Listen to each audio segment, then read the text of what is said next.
All right, redox reactions. Now, the word redox contains two words. We have got reduction and oxidation. So the first three letters read. This is representing reduction.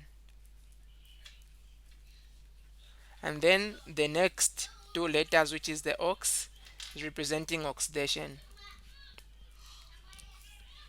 So a redox reaction is a reaction that involves both reduction and oxidation at the very same time. Now the question is, what is reduction? So we define reduction as loss of oxygen. Apart from loss of oxygen, it is defined as a gain of hydrogen. Apart from that, you can also define it in terms of electrons as gain of electrons.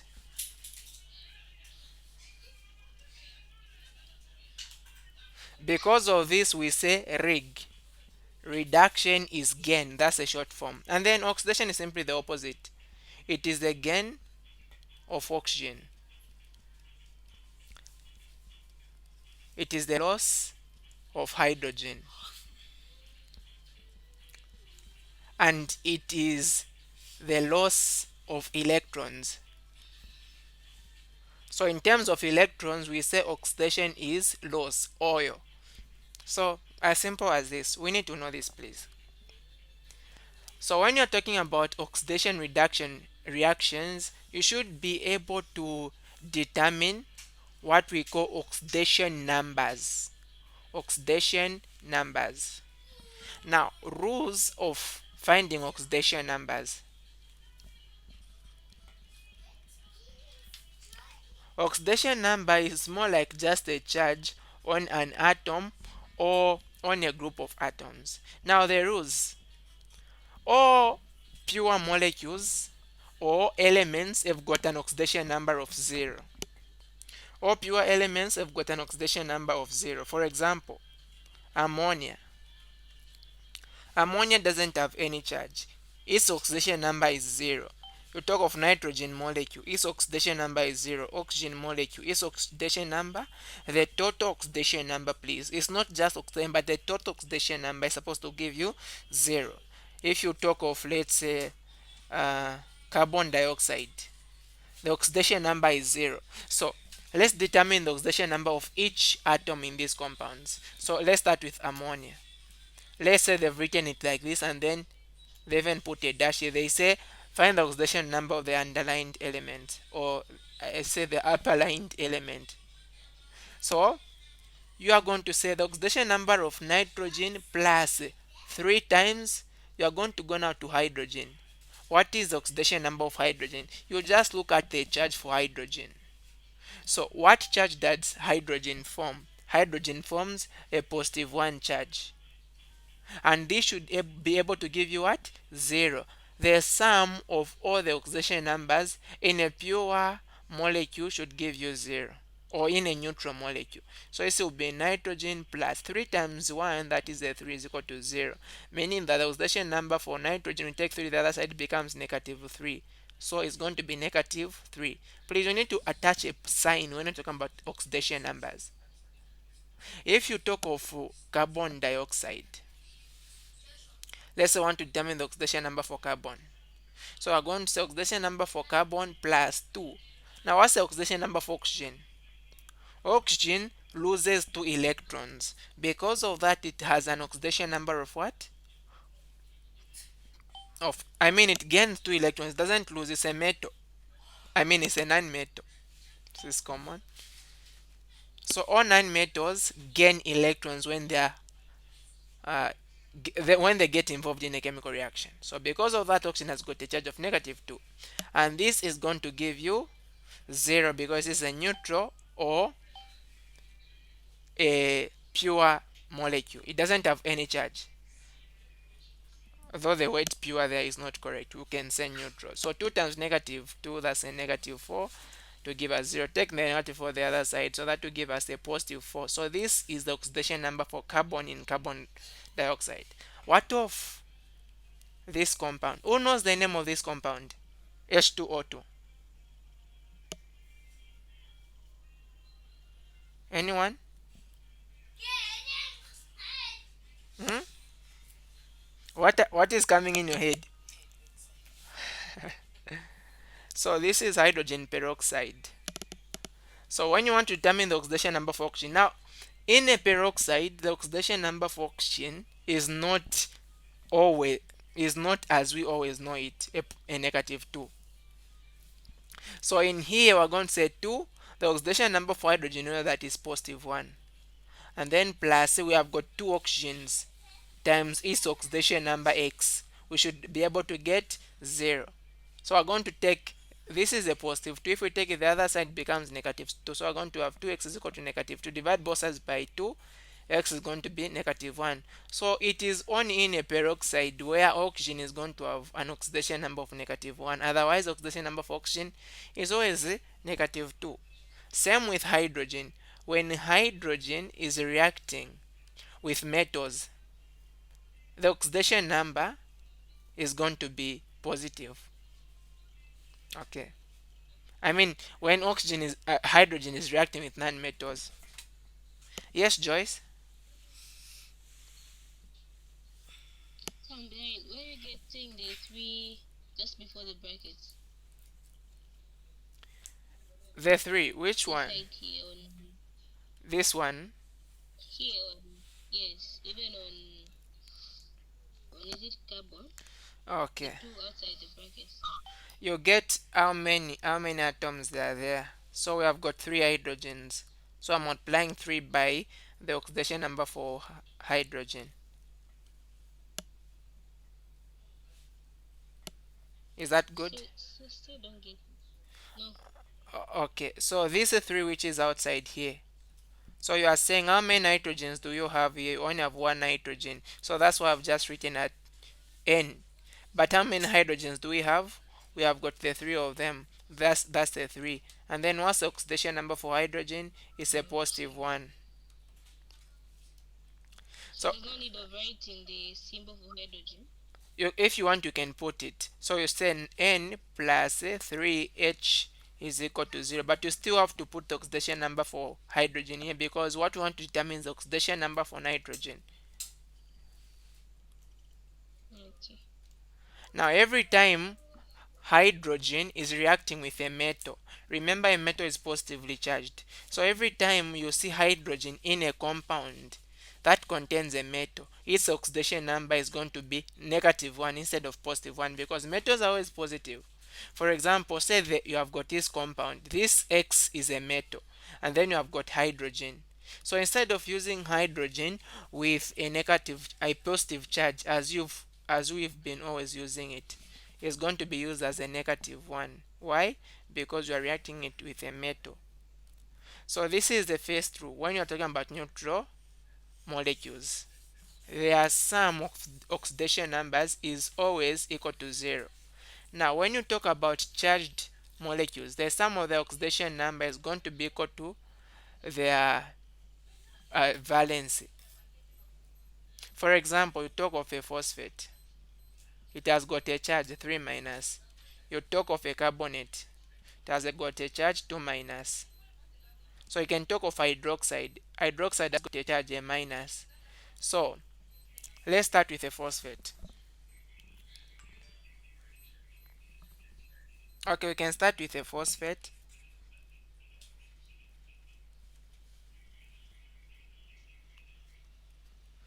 Let's say they want us to determine the oxidation number for phosphorus in a phosphate. What are we going to do? To determine the oxidation number, we're going to say oxidation number for phosphate plus how many oxygens do we have? We have got 4 of them. And we know that oxygen, the oxidation number is negative 2. So this should be able to give us the charge of the molecule, that is a negative 3. So not write 3 minus. You write the 3 minus if you are talking about the charge. You are going to write minus 3.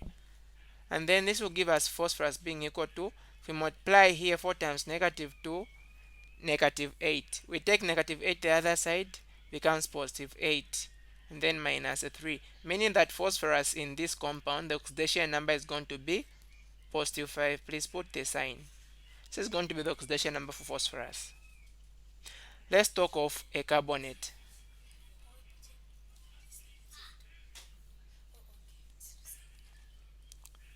So what will be the oxidation number for carbon in this compound?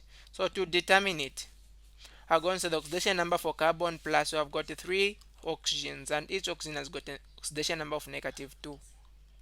This should give us -2, which is on top. So this is going to be carbon is equal to 3 times -2. That will be -6. But if we take -6, the other side becomes +6. And then there's a -2 there, meaning that carbon has got an oxidation number of +4. So let's say I've got a compound NH2CO like this.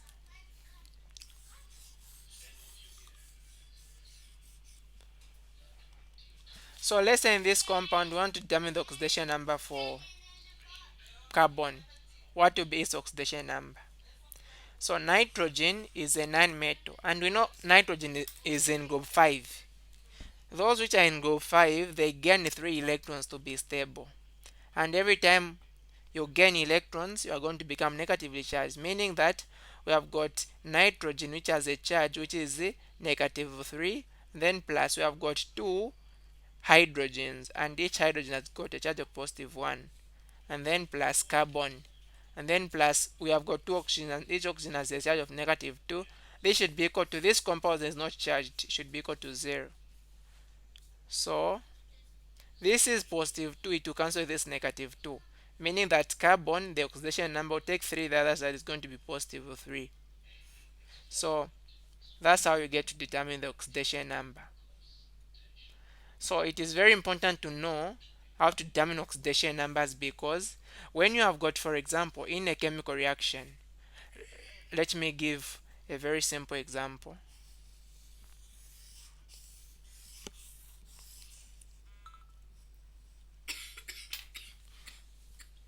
So let's say we have got uh, potassium chloride. It is reacting with, let's say, sodium sulfate, and this is going into potassium sulfate and also sodium chloride. So you should be able to know which one is undergoing oxidation and which one is undergoing reduction. So to be able to determine that, you need to know the oxidation numbers of all the atoms. So potassium is a metal, so it has got a oxidation number of +1, chlorine -1. And then in this compound, potassium is a metal, +1. Oxygen, we know that the oxidation number is always -2. Now what will be the oxidation number for sulfur here? So we need to determine it. So we're going to say +1 plus sulfur plus, you have got 4 oxygens, and each has got a -2 charge. This should give us what? 0. So here we're going to have 1 plus sulfur minus 8 is equal to 0. Meaning sulfur is going to be, if we say 1 minus 8, that will be -7. We take the -7, the other side +7. So that's the charge of sulfur here, +7. And then we go on the product side. We have got 2 potassium atoms. Potassium is in group 1, the charge is always +1.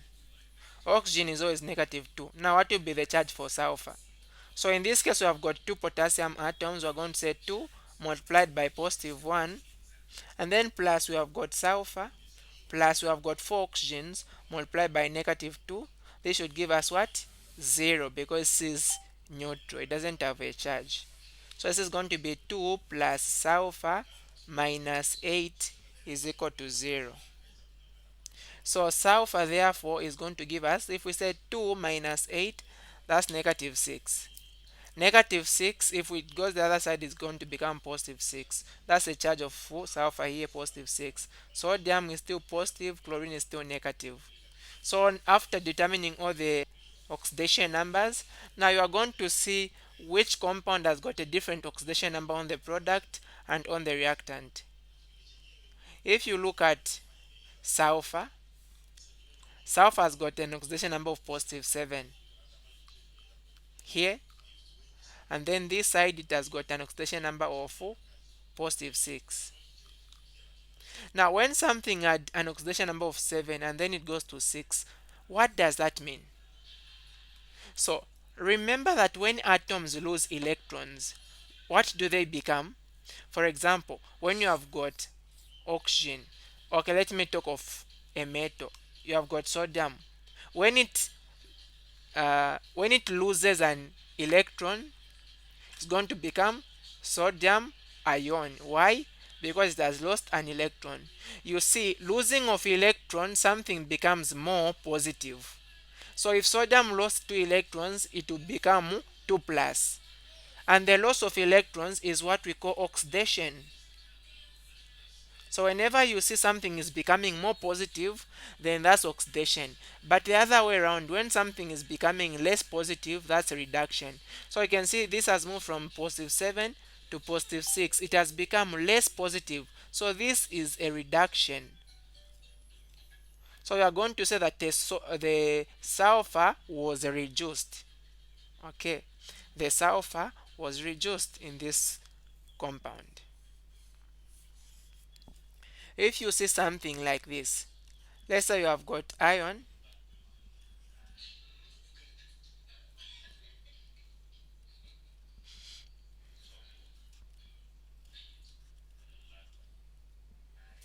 Let's say I've got something like this.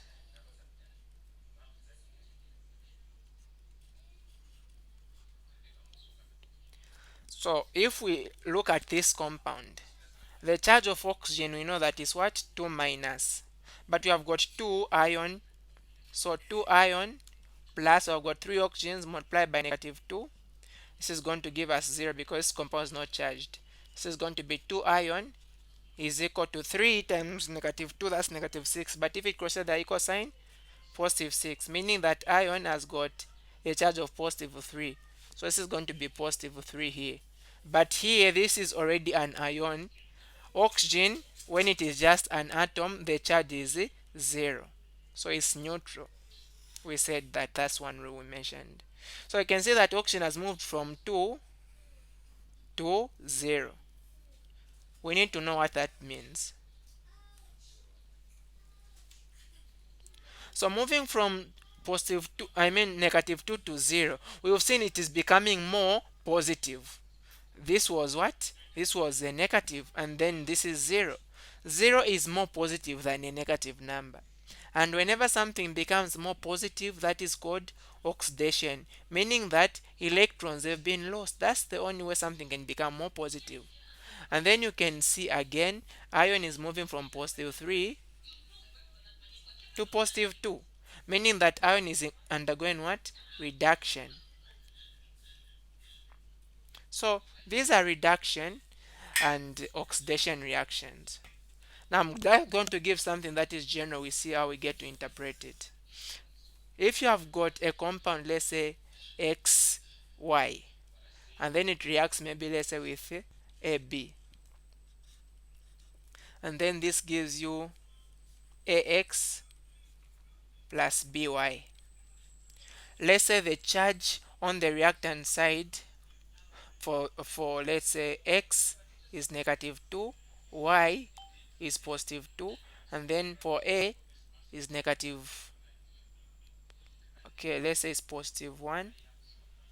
Now always start with a positive.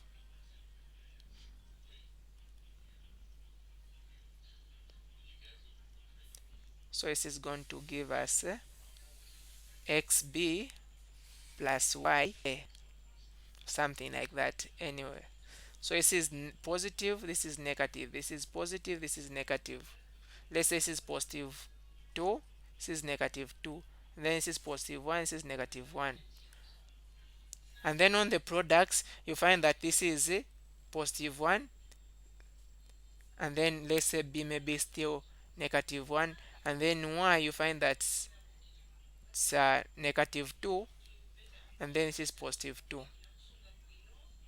Okay, let's do something like that. So from here, what you can see is X has moved from being positive 2 to positive 1.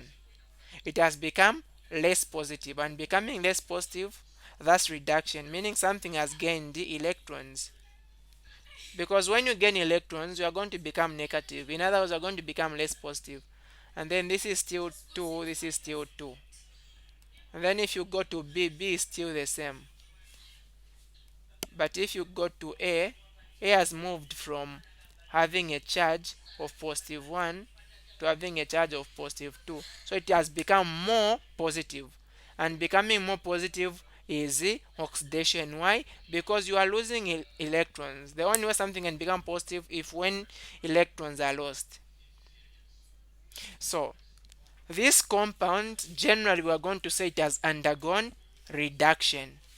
This compound we are going to say generally it has undergone oxidation. The compound that undergoes reduction is called oxidizing agent. The other name is oxidant. The compound that undergoes oxidation is called the reducing agent. The other word is a reductant.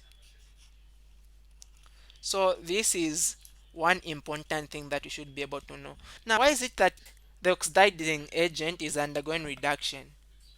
The reason, when you say oxidizing agent, an oxidizing agent is an agent that oxidizes other substances while it gets reduced in the process. And then a reducing agent is an agent that reduces other substances while it gets oxidized in the process.